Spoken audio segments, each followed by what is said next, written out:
अयोध्येच्या राजवाड्यात माता सीता शांतपणे आपल्या कक्षात बसून कपाळावर सिंदूर लावत होत्या. तेवढ्यात प्रभू रामांचे परमभक्त हनुमान तिथे आले.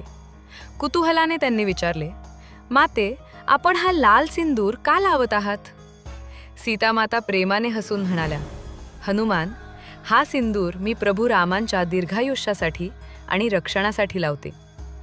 हे ऐकताच हनुमान विचारात पडले. त्यांच्या मनात एकच विचार आला, जर थोडासा सिंदूर रामांचे रक्षण करतो तर अधिक सिंदूर किती मोठे रक्षण करेल. क्षणाचाही विलंब न करता हनुमान निघून गेले आणि काही वेळात संपूर्ण शरीरावर सिंदूर लावून परत आले. त्यांना पाहून प्रभू राम आणि माता सीता आश्चर्यचकित झाले. राम हसत म्हणाले, हनुमान, तू हे काय केलेस? हनुमान नम्रतेने उत्तरले, प्रभू, आपल्या रक्षणासाठी मी सर्वस्व अर्पण केले.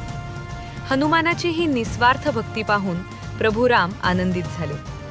तेव्हापासून हनुमानाला सिंदूर अर्पण करण्याची पवित्र परंपरा सुरू झाली. कारण हनुमान म्हणजे शुद्ध भक्तीचा जिवंत स्वरूप आहेत.